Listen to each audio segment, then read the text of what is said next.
Folks, thank you. You know, all religions view this season of the year as a time of hope and renewal. It marks the moment when the darkness begins to recede and light returns to all mankind. Certainly, Iran is now entering such a season. The cold, dark tyranny that engulfed the people of Iran many decades ago now appears to have run its course.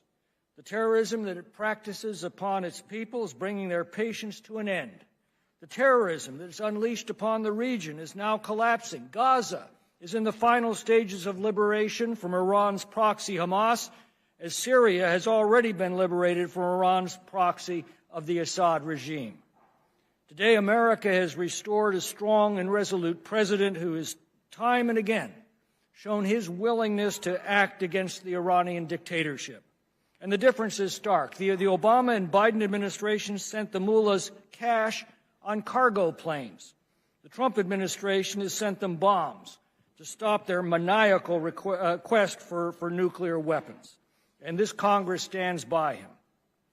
And now we also see the collapse of the basic infrastructure of Iran that the dictators completely neglected in their theocratic obsessions with oppressing the Iranian people from within and menacing the peace of the world abroad. Everywhere the Iranian dictators look, they see growing resistance at home, opposition abroad, and decay from within. The Iranian regime is like a rotting porch that still maintains its shape and form, but is weak and hollowed out and only awaits the sudden shock that will bring it crashing down. I think all of us here can sense this moment approaching. And I hope that in this room and in rooms like it across the world, we can feel the coming tide. And the more hopeful we are, the more fearful must be the criminal gang that has tortured the Iranian people for so long. Freedom and justice walk hand in hand.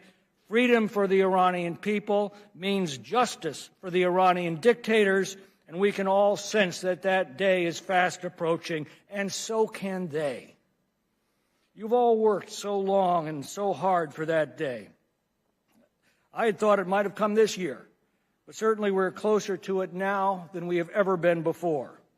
But of this we can be sure, that day is coming. Here in America, you have all worked tirelessly to bring forth that day. You've lobbied intensely and relentlessly for House Resolution 166, and you have won the support of 227 bipartisan co-sponsors, a great majority of the House of Representatives. We may differ and quarrel on many things.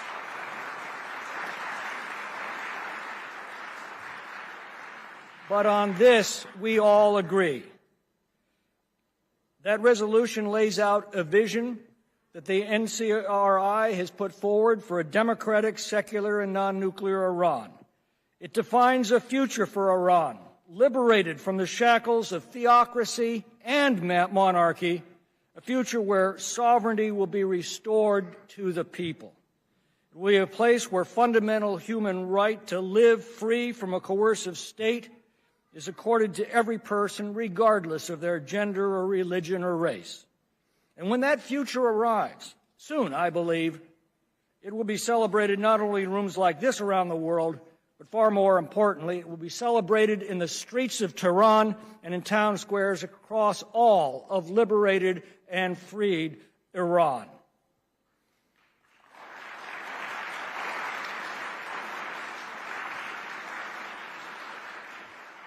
Syria has been liberated, Gaza is being liberated, and Iran's day of deliverance is fast approaching.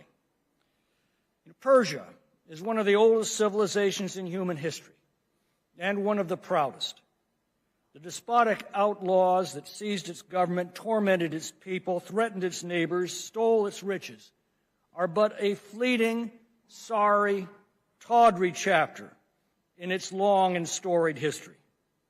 With the resolute opposition of the Iranian people, supported by the diaspora of Iranian expatriates and free people of the world, and under the banner of the National Council of Resistance of Iran, I believe that Iran will soon shake off its bonds bring its tormentors to justice, restore democracy and freedom, and resume its historic legacy as in the days of old.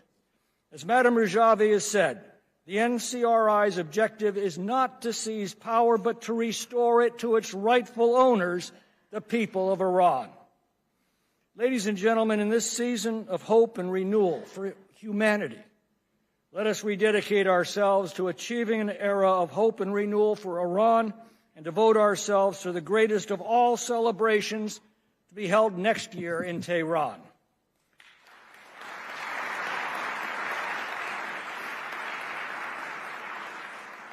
And now it is my very high honor to introduce to you someone who needs no introduction in this group, but she is truly one of the great world leaders in the cause of freedom and will be remembered for generations and centuries to come for the contribution that she has made to restoring the freedom and prosperity of Iran, the President-elect of the Parliament in Exile of the National Council of Resistance of Iran, Madam Maryam Rajavi.